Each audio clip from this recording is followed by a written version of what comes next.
Ndakange ndakawana mukana ndakakomborerwa naMwari apo pakaitwa chirongwa chekuti mayouth aifanira kuti ange achizosimudzirwa nemusangano. Ndini ndakange ndiri pamberi ndikaropafadzwa ndikawana mari, asi nekuda kwevanhukadzi ndakazosvika pakubhuroka ende ndikabva ndachizojoina satanism. Mukomana iniwo ndakakurira mukwekwe, ndaizivikanwa nemunhu wose semunhu airwa kunyange nevarume 20 ndaikwanisa kurwa navo pasina kana aikwanisa kundikurira. Shamwari yangu akazonditora, ainge ari Mbinga. Neniwo ndakatomborarama kwemakore akawanda ndichirarama nemari dzechikorokoza, but ndainge ndava kukorokoza zvelevel repamusoro ndichitumwa nevamwe vanhu vakuru kuenda kuDubai negoridhe ndichita mari yakawanda. Shamwari yangu paakazviona kuti ndakange ndisisina mari ndopaakazondiendesa kuNigeria, asi ndakaramba kuti ndige ndichizochekeresa amai vangu apo pandainge ndiri mune imwe room ndakatarisana nerimwe mira. Ndiri kureurura ndichida kutenda Mwari nekundichengeta kwose kwavakaita, kunyange zvazvo iko zvino zvindiri murombo nhasi ndinoitawo zvekuvaka ndiri muno muSouth Africa. Nyaya iyi kana ndikaiudza munhu nezvandava izvezvi nezvandainge ndimbori ndiri Mbinga yakasheka zvechokwadi. Ndainge ndiri mukorokoza aizivikanwa nembiri mukwekwe, ndairova ende ndaifarira zveviolence ende ndaita zvemusangano. Muna 2010 upenyu hwangu hwakashanduka apo pandakasimudzirwa nemusangano as a youth ndikabva ndapiwa mukana wekuita mari yakawanda. Nekuda kwemari yakawandisa yandainge ndava kuwana, ndakakwanisa kuvaka imba yaiyevedza mukwekwe, uye zvekare ndaifamba nemotikari dzinodhura. Vabereki vangu vainge vari varombo. Kubva tichiri vana vadiki tainge tichingoitawo zvekungorojawo mukwekwe, asi ndakakwanisa kutenga imba yakakura iyo yainge yava family house. Asi nekuda kweurombe ndakasvika pakutengesa imba iyoyo ndichida kufadza umwe musikana ainge agara aine mwana wake, but ari mwana wevamwe minister. Akandidya kusvika ndisisina kana senti. Dambudziko rakaitika mukoma nderekuti semunhu akange asina kujaira mari, akange asina kukurira ari mazviri, pandakatanga kubata mari dzainge dzichityisa kudaro, mari yakabva yachizoya kwandiri nepressure yevanhukadzi. Ndakaita vakadzi vakawanda zvekuti by 2015 ndakange ndisisina mari. Ndaiti kana ndikapiwa mari zviya tikanzi tinge tichienda kunopa mayouth mari idzodzo mukoma taidzipedzera kuvanhukadzi. Tainwa doro, taita zvekugeza champagne tichiishandisa kugeza maoko edu kana tiri mumaclub anodhura. Taibhururuka nendege kubva muZim kuti tinge tichiuya kuzongonwa doro muSenton muSouth Africa. Mangwana acho kana tisisina bhabharasi topinda muprivate jet tobva tadzokera zvedu kuZimbabwe. Tairarama upenyu hwepamusoro-soro, kungoti takange tisina basa nesocial media. Zvimwe kuda tingadai takatokwanisa kutobudawo, kana nhasi pamwe ndingadai ndiine chandinokwanisa kuwana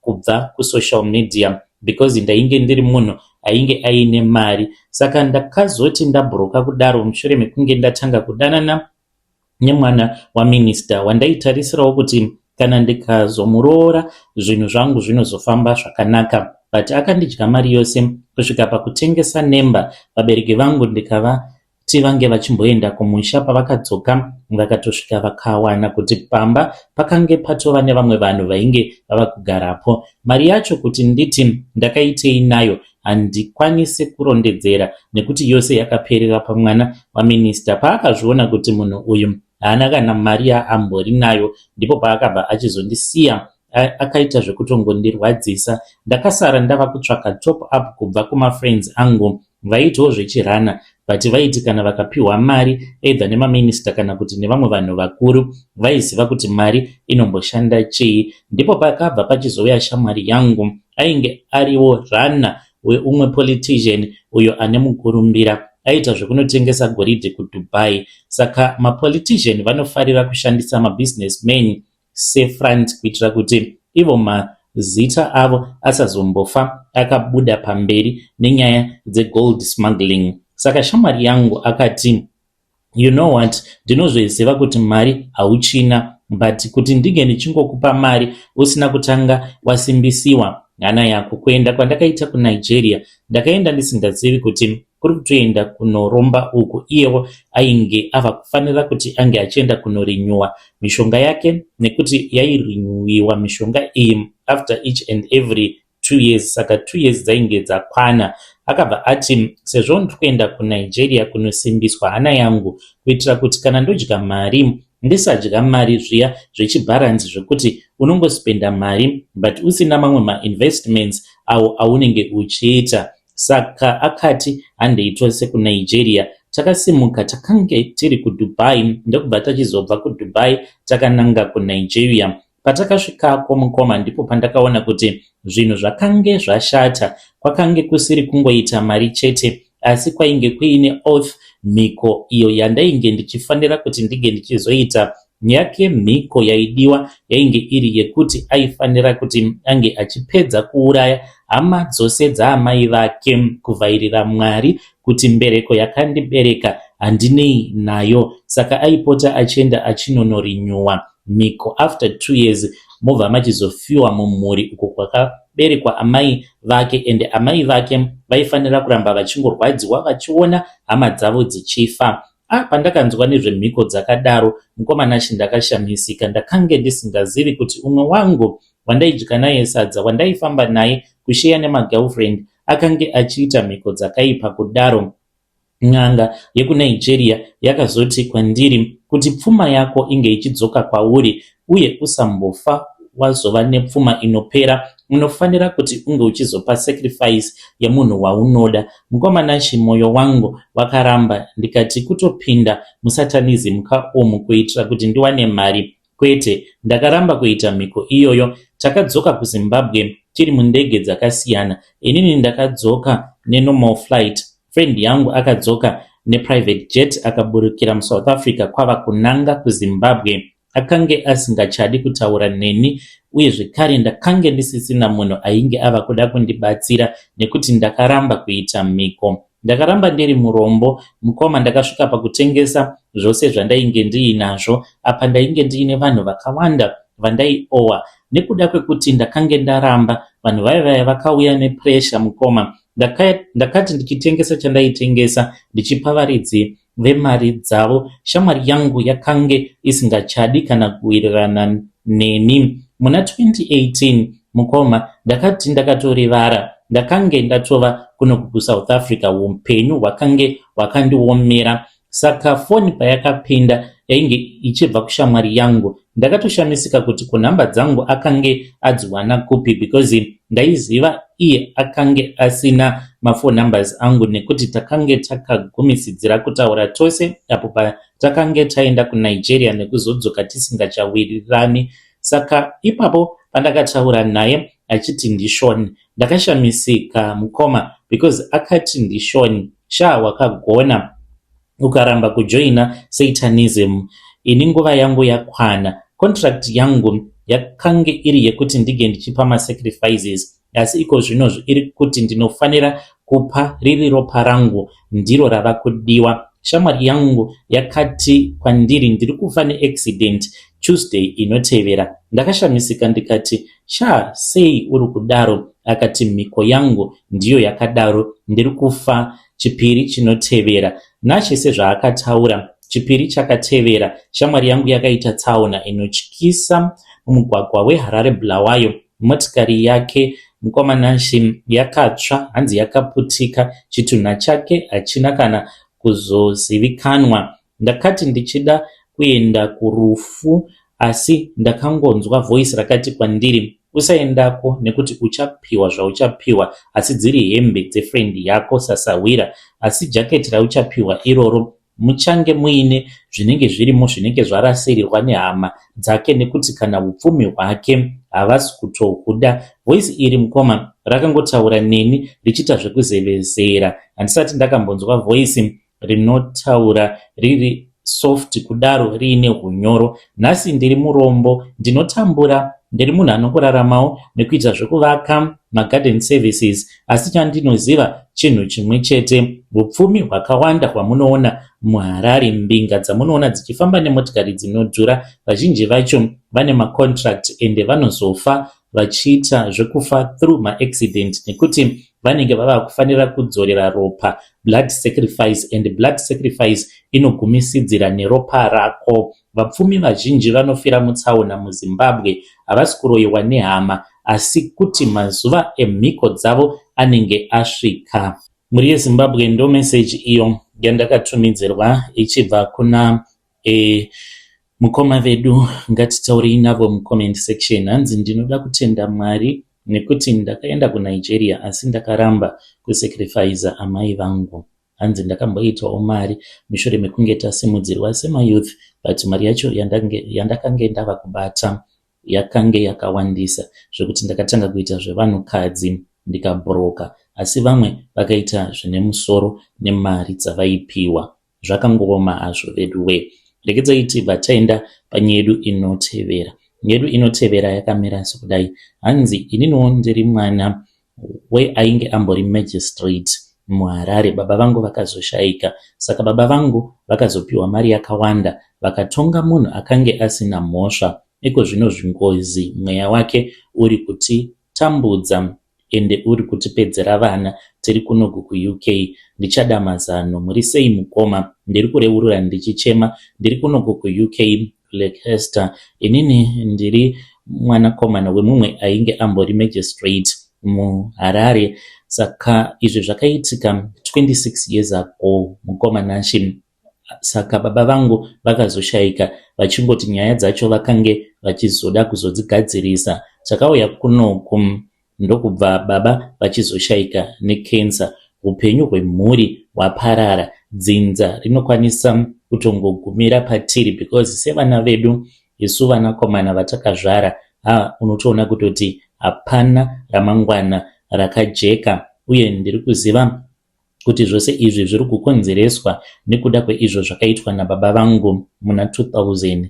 Musi iwoyo kwakauya vamwe varume neumwe mukadzi. Mukadzi iyeye aitova ari munhu ainge achitonamata. Saka pavakauya pamba, wainge uri usiku, baba vangu vakandidaidza mustudy room mavo. Vakange vachitaura nevanhu vainge vavashanyira, vainge vachida kuti ndige ndichivadirira wine. Ndichidira wine kudaro ndipo pandakanzwa baba vangu vachitaura nezvenyaya iyo yainge yakagadzirwa, yainge isati yaendeswa hayo kumapurisa. Saka varume vamwe avo vainge varipo ainge atori maCID vainge vachazofambisa nyaya yacho. Nyaya yacho yainge iri pakuti murume uyo ainge ari murume wemukadzi ainge auya ainge achifanira kuti ange achizotorerwa pfuma yake. Aiva munhu aiva nemabusiness nemotikari, makombi, uye zvekare aita zvekuhodha chibage achichiunza muZimbabwe kubva kuna naZambia as well as nekumozambiki. Saka mukadzi wake akange achida kumupomera mhosva yenhema yekuti akange achizonzi ainge akabata mwana wake, mwanasikana wake chibharo stepfather. Saka chokwadi chainge chiri pachena chainge chiri chekuti amai ivavo vainge vachida kungoparadza murume iyeye kuti vamutorere upfumi hwake hwose. Baba vangu vakange vachizopiwa mari yakawanda. Ndakaona brick rema-US dollars richigadzikwa patable. Baba vangu vakanditarisa vakanditi ndige ndichibuda muofisi. Baba vangu vakapiwa chioko muhomwe naamai ivavo ende vakaignora zvakawanda kusanganisira neapo murume iyeye pazvakanzi akazokumbira kuti paitwe mamedical reports, asi hazvina kuitwa. Murume uyu akatongerwa makore akawanda achibva aendeswa kuchikurubhi maximum prison. Musi waakaendeswa hanzi akange achitochema. Zvimwe zvacho pane umwe mwana wemunin'ina wangu uyo anobudirwa anotaura zvose zvakaitika in detail, sezvo pavakamutongera makore akawanda baba vangu isusu takange tisimo mukoti, but anorondedzera zvose zvakaitika kuti baba vangu vakaignora mamwe mamedical reports avo akange achiti mwana uyu haana kubatwa chibharo nekuti akange achiri musikana akakwana. Asi baba vangu vakati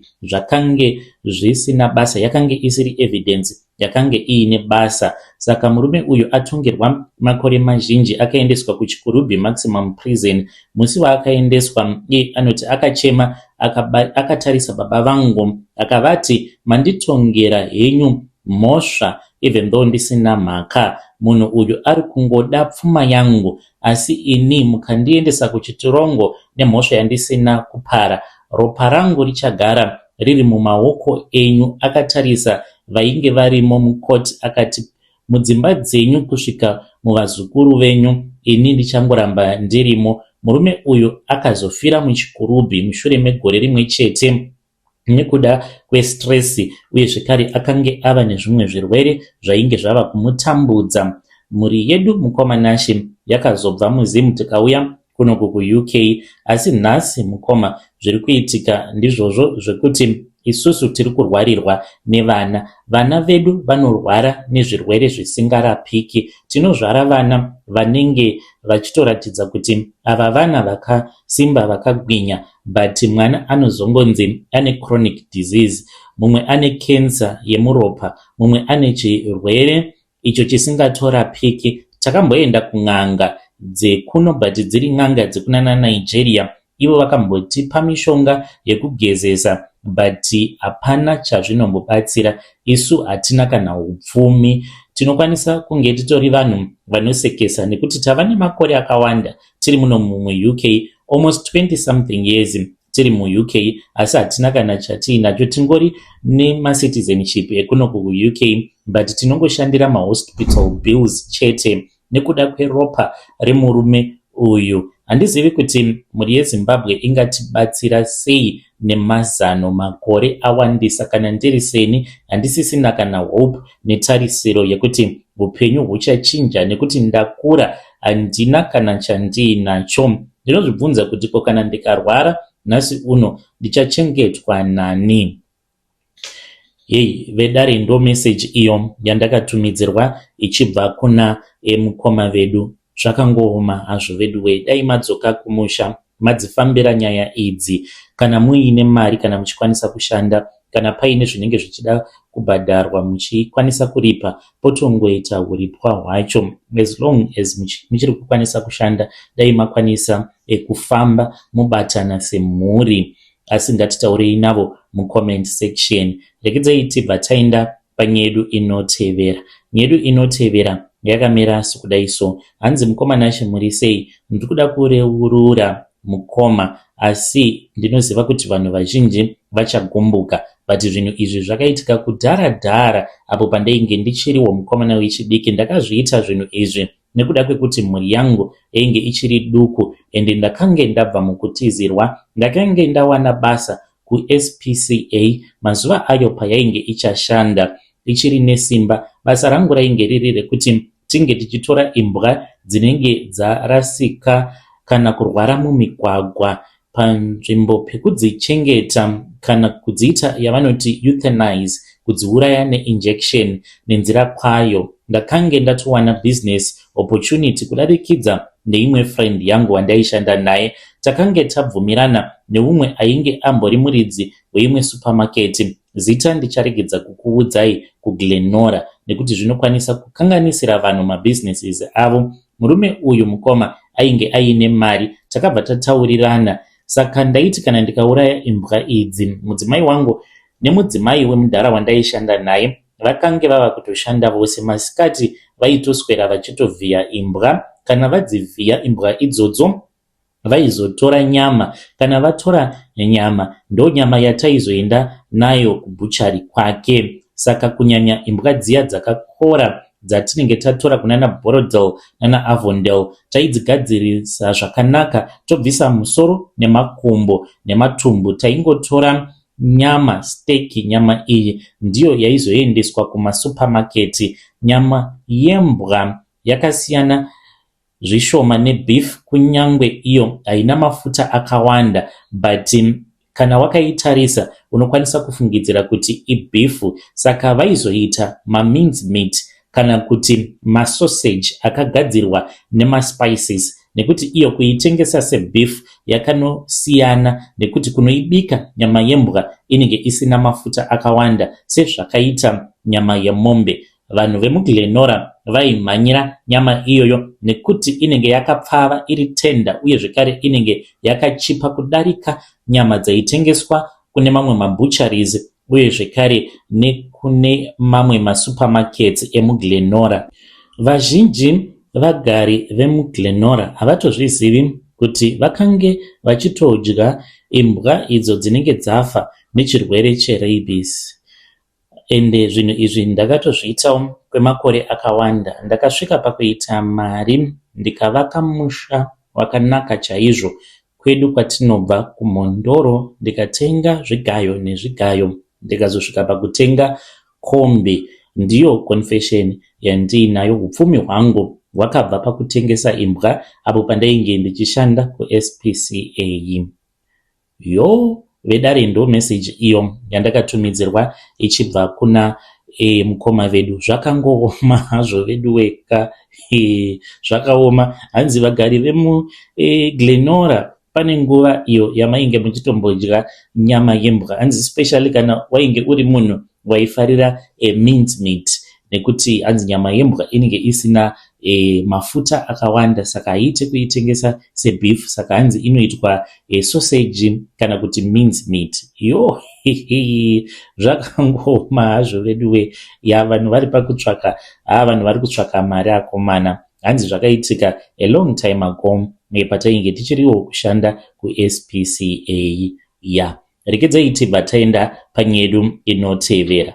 Nyedu inotevera yakamira sekudai. Hanzi mukomana ndichitaura nemi kudai, ndakabata tracksuit yemwana waMadam Boss ende handisi kuziva kuti ndoiba here apa pandichaenda kulocation kwandinogara nemusi weFriday. Inini ndinoshanda ndichiita stay in, but neFriday ndinodzokera kumba kumurume wangu. Saka ndine tracksuit yemwana wavo iyo yandakati vandipa kuti ndige ndichiiwacha, handina kuiwacha. Ndiri kureurura but ndinonzwa ndichitya nekuda kwekuti pane zvandikuda kuita apa. Pane mweya uri kundimanikidza. Ndichachinja nzvimbo, ndichati ndinoshanda muSouth Africa kuSenton semusikana webasa. Saka ndakati ndaenda kune vamwe madzibaba, vakanditi sezvo Madam Boss vako vava nemwana mucheche, unofanira kuti unge uchitora tracksuit kana kuti chipfeko chemwana waMadam Boss vako.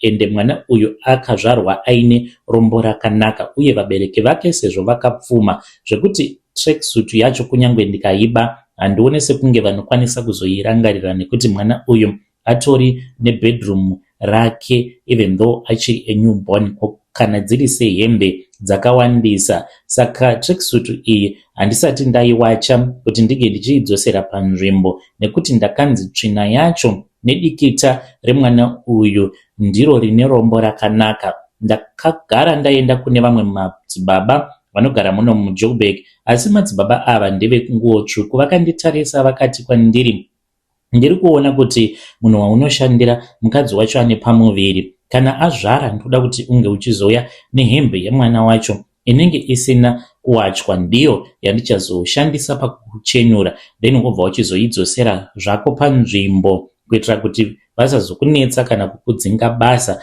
kuitira kuti rombo rakanaka remhuri yandinoshandira ringe richizouya pandiri. Upenyu hwangu hanzi hunochinja zvekuti ndichatanga kuita mari yakawanda uye zvekare ndichaitawo vashandi vakawanda. Asi mukomana achikutaura chokwadi, hana yangu iri kurova. Ndinotya nekuda kwenyaya dzandinogara ndichinzwa pano dzembinga idzo dzinonzi dzakaromba. Tracksuit ndinayo, handisati ndaiwacha, asi tracksuit iyi ndiri kutya kuenda nayo kulocation nemusi weFriday. Ndibatsireiwo mukoma, nekuti ini ndiri kuda kudzosera tracksuit iyi, but at the same time ndinoti kana ndikafunga chimiro chiri muupenyu hwangu, murume wangu munhu anongoraramawo nemapiece job, ende upenyu hwedu, to tell you the truth, tiri vanhu vakangomira zvavo panzvimbo imwe chete kwatiri kuenda neupenyu. Hapana tiri kungoperekedzawo vamwe mukurarama. Ndinenge ndiri mucomment section. Please tell me kana mazoposta, mundipa zvekare link. Dzimwe nguva ndiri kuita ndichishaya channel yenyu. Vedare ndo message iyo yandakatumidzirwa ichibva kuna vanzvadzi vedu avo vari kuti she is a maid. Ngatitaurei navo vanzvadzi vedu ava mucomment section. zvakangooma hazvo veduwe. Musaenda netracksuit iyoyo, kana kuri kunzi vanhu vamunoshandira kana vachishandisa mishonga vakazviziva kuti munenge muine tracksuit iyo yamunenge maba mubva machizodzingwa basa. Ngativabatsirei mucomment section. Regedzai tibva taenda panyedu inotevera. Nyedu inotevera yakamira sekudai. Hanzi mukoma muri sei, ndinogara ndichiteerera maconfessions enyu kumusha kumasvingo, asi muHarare ndakaunzwa nebasa. Ndinogara muHopley, ndinoitawo zvekutengesa zvechivhenda, but zviri kuita mari, ndiri kuita mari yakawanda.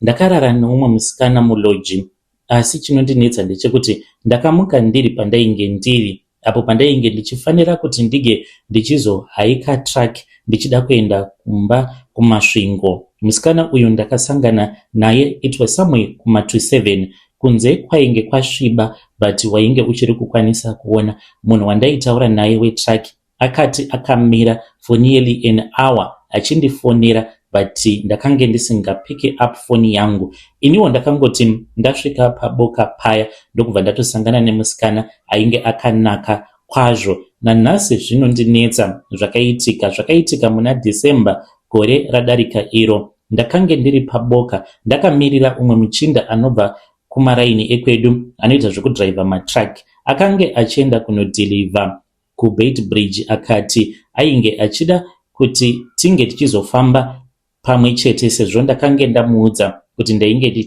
ndichida kumbonodongorera mhuri yangu kumasvingo. Saka ndakati ndiripo pahiking spot ndakamirira track rake, ndopandakabva ndachizoona umwe mukadzi ainge akanaka zvake, ainge aine chimiro chakanaka, ainge akachena, akange achinhuhwirira ende ainge achiyevedza. Ndakabva ndachizotanga kutaura naye, akandiudza kuti iye anogara muWaterfalls uye ainge akamirira hama yake. Takatanga kutaura, akabva achizoti sezvo uri very interested mandiri, ini zvemuzvesango handiti, sezvo uri kuti unoda kundipa mari yekuti tirare tose, hande kuloji, ngatitsvakei kuloji iri pedyo toenda zvedu. Inini sezvo ndainge ndiine mari mukoma, ende mari yainge akandiudza yeall night yainge iri shomasa. Ndakabva ndati iri ilaki randiwana. Takabva tachizoenda kune imwe loji, handikwanise kutaura hangu kuti loji yacho inonzi chii. Tikabhadhara room usiku ihwohwo. Mukoma nashi ndakaita sekunge ndainge ndiri muparadise, ndakahaga mukadzi ainge akanaka kwazvo. Asi pakati peusiku ndakanzwa ndichitonhorwa zvisingaite. Ndakati ndichida kukweva gumbeze, wanikwe ndiri kungobata mhepo. Ndakaedza kuda kumubata, ndakanzwa kuti pakange pasina munhu pasaidi neni. Ndopandakangonzwa voice rakati kwandiri, iwe rara nekuti hakusati kwachena, uchamuka chete kana kwachena. Ndakati ndichida kumuka, uye zvekare ipapo ndopandakanzwa kuti pasaidi neni pakange pava nemunhu akange avapo, but pandakange ndichida kukweva magumbeze ndakange ndanzwa kuti pakange pasina munhu ainge ari pasaidi neni. Ndakanzwa kuti muviri wake wainge uchita kutonhora, wakange wakaita kunge chando, kuita kunge munhu ainge achangobva mufiriji. Ndichiri kuda kumubvunza kuti sei uri kutonhora kudaro.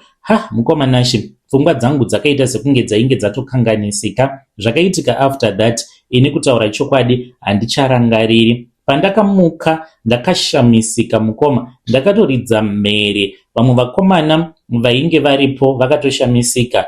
Ndakange ndisiri muloji, ndakamuka nekuti ndakamutswa nekupindwa nechando chakasimba. Ndaita kubvunda, makumbo angu ainge akaoma nechando. Ndakaona kuti ndakange ndiri panze, ndakatorara pasi, ndakatozara huruva. Mari yangu mukoma ndainge ndiinayo, even though painge paine vakomana vainge vachingotenderera tenderera. Ndakashamisika nekuda kwezvakaitika. Vanhu vainge vava kutotanga kutofamba famba, vamwe vaihaika, vamwe vachitogadzira matable avo.